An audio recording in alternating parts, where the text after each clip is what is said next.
the panel session, and it's headed by Susan Cho. She's, by the way, how many people know what Visionaire Ventures is? Raise your hand. There's like 2 or 3 people in the audience. It's because they haven't revealed themselves before. The Visionaire Ventures is associated with SoftBank. The chairman is Taizo Son.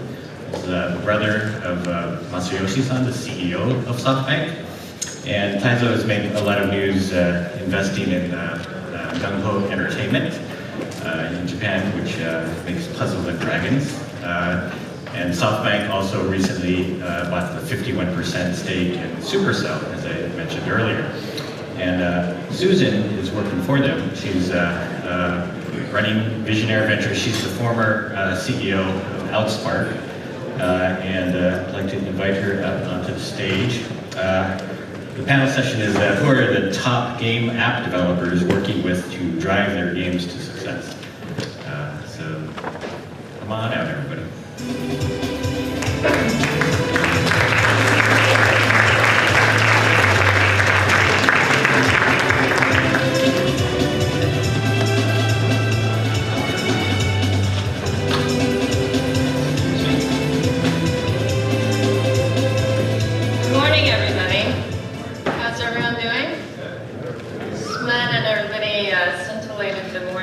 Started us off to a good start, hopefully.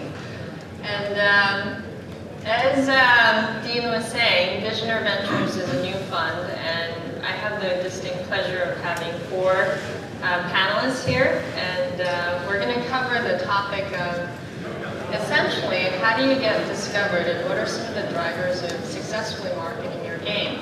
So with that, could each of you introduce yourself, please, starting with Jude? Sure. My name's Jude, I'm from London originally. I am one of the founders of AZAP, and I'm trying to solve the game discovery problem for users on mobile. Zach, I'm a VP of Publisher Development at Playhaven. Playhaven is a business engine for mobile games, which helps game developers acquire, engage, and monetize their users. My name is Maria Alegre. I'm the co-founder and CEO of Chartboost. We make technology to help games be more successful, making more money and getting more users. And we're based here in San Francisco. My name is Christian Seckerson. I'm the co-founder of Initial Capital. We're a seed investor rather in game companies and other consumer-oriented companies. I've been a games entrepreneur for a while, being co-founder of what today is Google Mobile out in Europe, as well as being the chief executive co-founder of Playfish, recently into EA, and now with Initial Capital, we were seed investors, or rather led the seed round into Supercell, for example, so I've been on the board of that for a while. Great, thank you for that. Before we get started, let me see a show of hands in terms of how many of you are game developers or related with a development team? Okay. And related to mobile games? Majority of you, okay.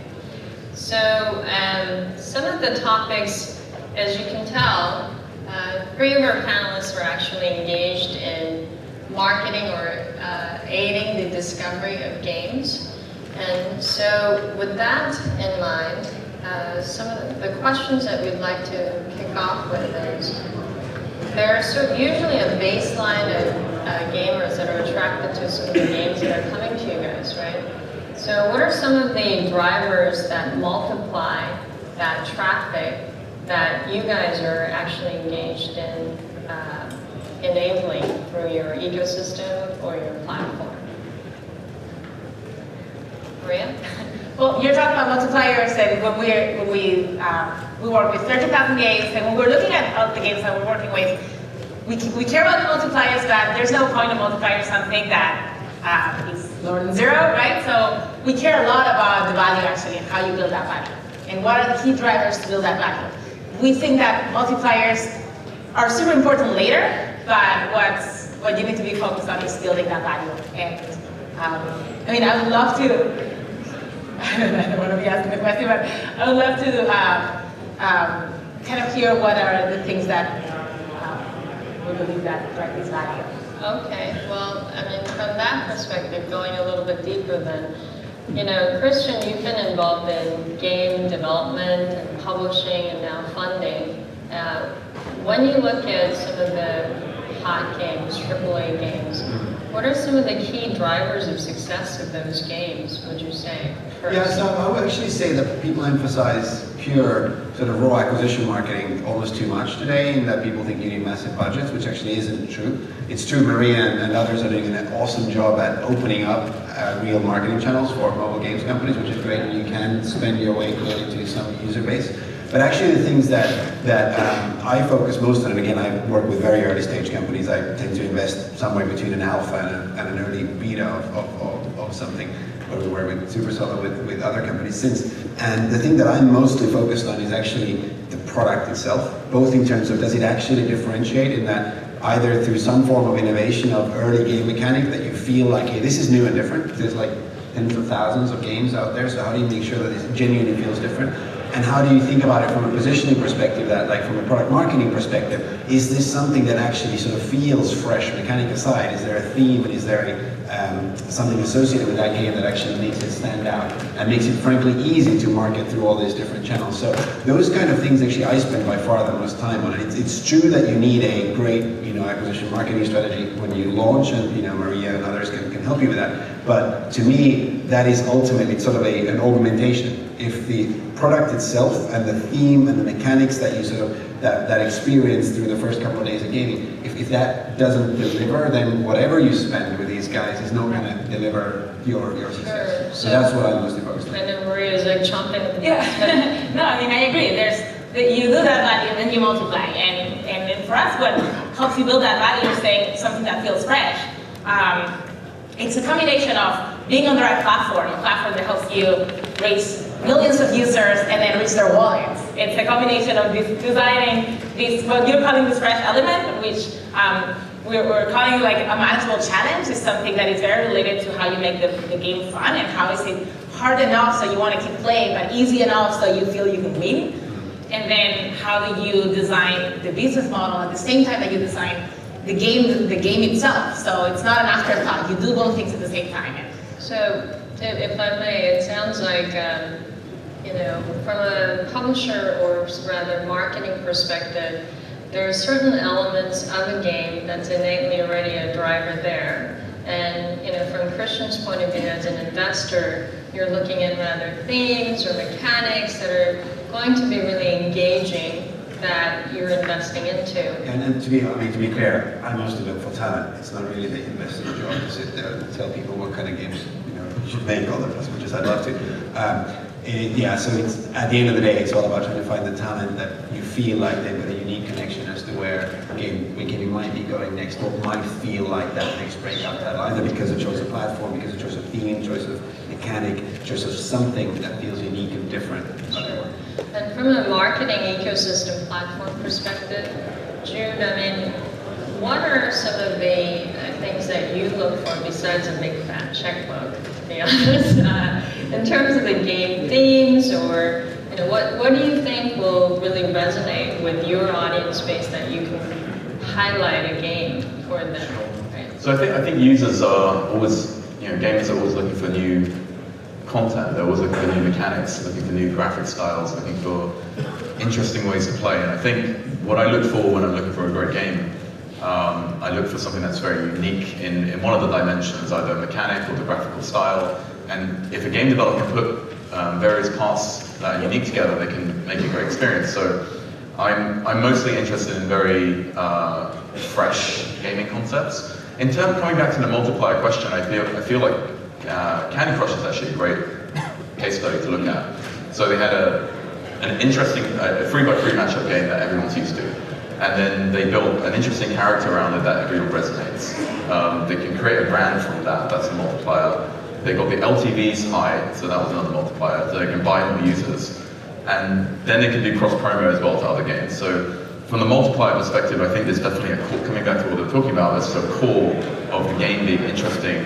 And then there are various parts of multipliers that you can have on the outside, like cross-promotion, the actual money that it's making, and then the user acquisition that comes with it. And the social integration involved with Candy Crush was very interesting from a multiplier perspective. So I guess the multipliers are secondary to the primary game concept. Right, there's a lot of elements that you touched upon, but if you were to talk about what's the key base of, or driver of a multiplier for Candy Crush, what would it be? I guess Candy Crush had very balanced multipliers. Like, I think the social multiplier was extremely well executed. I think the LTV mechanics and the revenue mechanics were well executed, which means they could spend a lot on marketing. And the cross promotion, I guess, you know, I haven't checked that out so much. So the social mechanic, I think, would be one of their strongest points there. Thanks. And here's a question that, you know, Christian also wanted to explore is, does cross promotion of games work? Yeah, I'll take a stab at that. So, Playhaven offers cross-promotion tools amongst many others. I think if done correctly, cross-promotion is highly effective. I think a lot of publishers assume by just sending users from one of their games to another that they're, you know, making the best decision with how to handle that user. And that's a lot of times not in case true. So, you know, they have to be aligned, meaning you have to have a game that's sending users to a similar game where there's interest. And again, you have to take cross-promotion into effect with every other monetization mechanic in the game. So, you know, I'm sending this user to another game. Does that mean I'm foregoing potential IP purchases in this game? And there's a lot beneath the surface other than just sending users from one game to another. So what's the opportunity cost in game A, having sent them to game B? You know, what's a baseline conversion rate? And then also, can I double dip? Can I get this user to play my new game as well as come back to my old game? So, you know, a lot underlying, you know, with the basic concept of cross-promotion that, you know, I think that intelligent publishers that are doing it right, they realize this, and they have, you know, an ROI down to what's the value of getting a cross-promotion down on a specific cohort of users.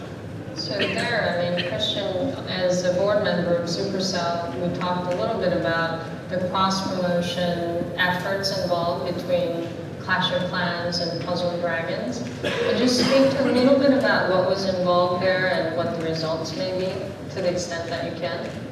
Yeah, sure. So, those of you who don't know, Supercell did a fairly involved cross-promotion effort with Gun Ho, so between Clash of Clans and Puzzle and Dragons earlier this year, this summer in fact. And it was kind of interesting because it was not, strictly speaking, just a cross-promotion, if you like, through banners and videos, but it was actually a fairly deep creative integration between the two titles. And I think both companies have publicly said that they felt that was very successful over that time period. Certainly you could see the results in terms of some of the rising, if you like, of Clash of Clans in the Japanese charts, as well as seeing that spike in Puzzle and Dragons in many Western countries. But that was literally character integration both ways. There was a lot of delight in going through dungeons in Puzzle and Dragons and actually discovering Clash of Clans characters in there, and, you know, and then vice versa. So that was interesting. I think, though, on the cross-promotion point, what's really interesting to me and what's the heart of the issue is there such a thing as publisher leverage in the market today? My own view is no. In the mid-90s, you know, early 2000s, you could be a publisher in games because access to retail channels was something that was very hard to build, and making games if you were good at making games, didn't mean that you were good at having access to retail channels and vice versa. So it was a good kind of win-win of a combination of a publisher and a developer. Today, though, my sense is that even though other companies claim they have publisher leverage through being able to market better or somehow help monetize better, I think the truth is it's just not there yet. It probably will be there in the next couple of years, because even cross-promotion is only of limited use, if you like. It works when you integrate it well between a set of games. But what is interesting to me is in the next couple of years is we're now building these global juggernauts, if you like, these large global players. Will publisher leverage re-emerge as we get country-specific operations and so on? We're actually managing a player relationship. A company can get better at managing player relationships in Germany or China or Brazil than your average game developer, and then hence there being actually a good deal, if you like, to be made between a publisher and a developer. But that to me is really the essence of it. If you are a company with 2 big hits right now or 3 big hits, does that elevate you to a different level whereby making the 4th hit is easier or not? And I think that's a critical question. So you think publishers' role is mainly in terms of helping to manage the community of gamers, find the game and actually stay within the game and enjoy interactions, right? Yeah, well, I think traditionally the role of a publisher has been to finance the game and then to help bring the game to market one way or the other. I think today the financing remains you need to get money from somewhere, obviously there, so you can get it from investors, you can get it from strategic investors, from publishers, from other things. So funding remains real.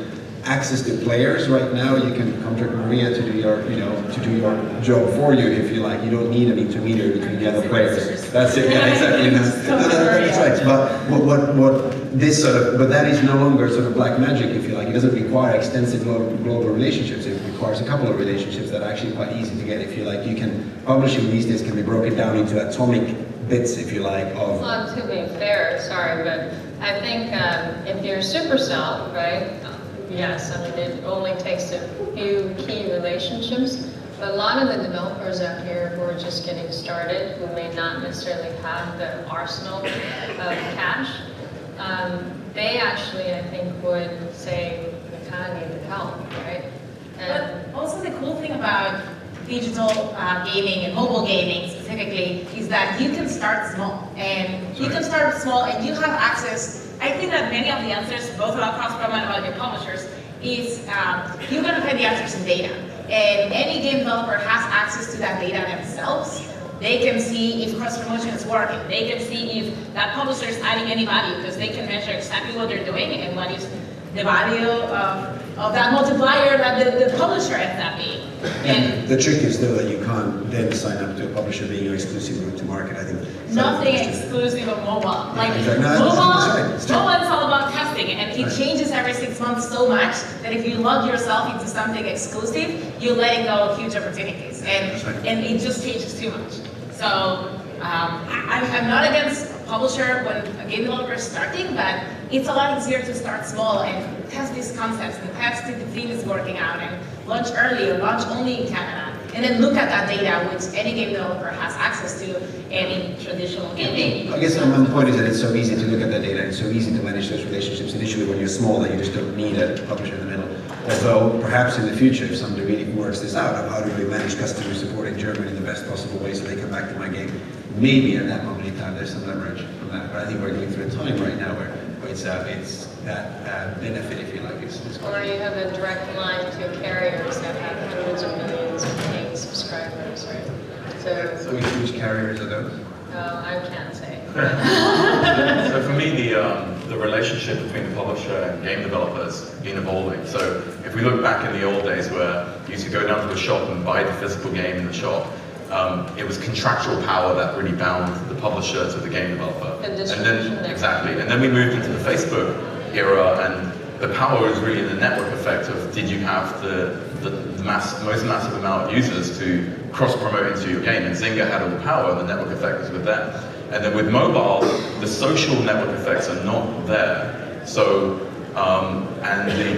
really what's happened is that the power between the publisher and the developer has been democratized because of all the tools that we all provide, cross-promotion tools, user acquisition tools, etc. So from that point onwards, that's meant that the barriers to entry, to what Maria was saying, like you can get into game development because the power relationship with the game developer and the publisher is completely changed. And this to me, because there's a weak power binding now, the publisher is the developer more so.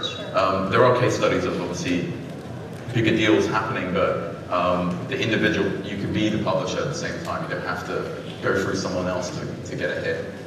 So, I mean, let's say some of the game developers are sitting there saying, yeah, I agree, screw the publishers, we got them. I'll just go work with Jude and Zach and Maria and we're done, right? But one of the models out there right now that is starting to really take off is the in-app purchase, right? So the question there is, would in-app purchase disrupt the model of, let's say, an ad-supported, game business model? Yeah, so I think it already has. I think we've seen that for years now, that in-app purchases have far outgrown and far surpassed those of any ad-supported model. When you talk to any of the publishers in the top grossing, and ad revenue to them is rounding errors, it's peanuts. So really, qualified there, sorry, for mobile specifically. Even for mobile games. Right, definitely. Even for mobile games. King announced a couple months ago that they discontinued all ads in their games, in favor of maintaining that user experience. Now, that's not to say that there isn't, a very lucrative business in ads, given that 95% of users in these games aren't spending money. So, we're not all operating charity services over here. So you have to, you have to understand, when's the right time to show users ads, when's the right time to capitalize on IAP. And I think the other thing that's interesting, just to throw out there that we're seeing is, we're not seeing as many flash in the pan, indie games go to the top charts and rake in the users and the ad revenue. Given the App Store changes, given sort of the more focused and the more polished providers, we're starting to see the bar raised even more with regards to what does it take to actually get to the top charts, which again goes back to a smart IAP strategy, not one that's just try to charge users $50 and get away with it. Those days are behind us, and what we're seeing is a forcing function of quality, which I think is good for the industry. Yeah. So, I mean, we talked about, I guess, various aspects of this question, but ultimately, is there a role for publishers, especially in the mobile gaming space? Do you mean publishers, what you were saying, of like publishers, or do you mean publishers like making money with ads? No, so publishing games, not necessarily making money with ads, but actually funding and supporting game titles, right? I personally believe that model is disappearing on mobile, but there could be another platform around the corner where it becomes super important. Like for example, with Google Glass, I don't think third parties are allowed to advertise on Google Glass. Google have the rights of advertising there, correct me if I'm wrong, which means that it's going to be harder to get your game discovered, which means that the publisher model might come back in. Like to us, I guess to us three publishers, we call publishers, I suppose, game developers, whereas the old publisher term was like a gatekeeper to distribution. Sure. So I think on mobile, that gatekeeper to distribution doesn't really exist anymore. It's Google. It's Google and Apple, and I guess your own smarts on how you can advertise and how you can cross promote. But on the future platform, publishers may re-emerge. I think it's very platform dependent how much power there is there. I think that you're completely against publishers, but I think that the publisher's role is going to be transformed. So the old kind of publisher does not exist on mobile. There is no gatekeeper, as we're all saying, because any developer has access to reaching millions of users. But for me, the new publisher is someone that is thinking about the business model while you're making a game early, at the beginning of making that game. It's not about you finish a game, then you charge $60 and then you sell it. It's about making the game design at the same time that you're making that game. And there needs to be someone in that team that is thinking about making money with that game and how is that different. And then there is to be someone when you're launching that game thinking about how do I reach millions of users and use those multipliers that I have access to. And it's that role that needs to be either inside of the core game team or outside. Yes. But you need that role. No, so I actually agree with that 100%. What used to be a publisher as a big company with relationships today is replicated by two people. This idea that you have one person who's pretty good at helping guide design in a way which ultimately makes it monetizable over time, increasingly just the game design discipline, to be honest, rather than a publishing discipline. And then there's somebody who understands user acquisition, one way or the other. Those two people, there's two skill sets, if you like, and then of course you need the money, one way or the other, to be able to pay yourself to make the game. So long as you can get hold of those things, then you're done with publishing. The question is just, can you get hold of them? And if you are three people wanting to get your first game going and you're looking for funding, it might be difficult to get funding from other people than a publisher. What we try and do, for example, at Initial Capital, we actually love finding those kind of teams, and we love working with them to help them recruit the talent. Because we'd say rather hire those two people and pay them a good salary and give them some equity than give away 50% of all of your future revenue or profit, and marry yourself to a publisher. So I actually think publishers have a role. I just think that small teams need to think about very carefully what they sign up to in the long term. Because it's so little, it's such a small skill set. So as you guys see it from an investor perspective or from a marketing perspective, a lot of different teams, who are some of the teams that you think, wow, they really understand how to balance the creative of the content versus the monetization mechanics?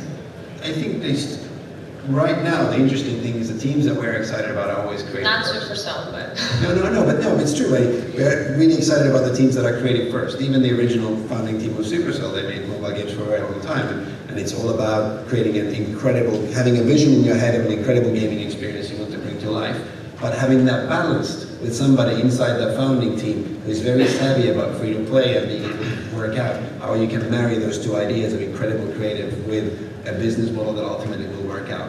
And then add on top of that some crazy vision and a bet on the future state of the world. Like there was a great bet to be made a couple of years back that maybe what was sort of happening on Facebook was going to have a renaissance on tablets specifically, and in such a way that you perhaps up the production values and loosen up the economies. I mean, that's a great bet on the state of the future. There's people making those kinds of bets right now on a different type of device feature or a different type of experience feature. And those kind of things are what we're looking for. So I would say Brand Crew is really worth checking out. I was super impressed with their games. And it's great when you're sitting there in a room and a game developer comes in and demos you something and you're like, yeah, gaming as a category is still alive. This is really cool that you can make new stuff that I haven't seen before.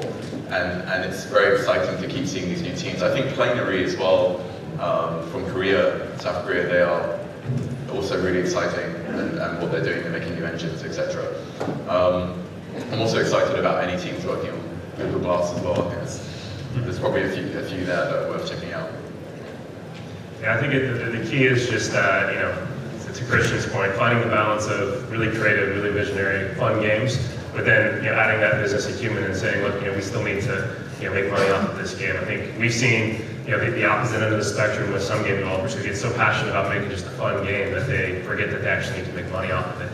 But then on the flip side, you see a ton of games who just throw in just the most ridiculous IAP price points that just harass users, which backfires. So it's finding that harmony, to Christian's point, and introducing the creative, fun content, but then a smart business model. Is there any companies that come to mind that represent that concept, you think? Obviously, everyone in the top grossing has been I know very you successful. can't play favorites, but Maria? I'm excited about the game companies that have been able to move from one platform to another. So I don't know, I think that, for example, what Kebab and Booga have done, they're one of the big giants of gaming, but they started a different platform, they figured out mobile. I think it's very cool to see all that talent coming either from web or from console, like these people that are able to take the skills from one platform and then figure it out on a new one. I think actually, and the point of talent is great. Actually, personally, I care less about who's the CEO. I care much more about who's the lead coder and who's the lead artist. Because Great. ultimately, it's their pedigree that's going to ultimately make it. Yeah. CEOs are usually Girl Fridays or Board Fridays anyways. So thanks very much, guys. Thank you. Thanks very much, guys.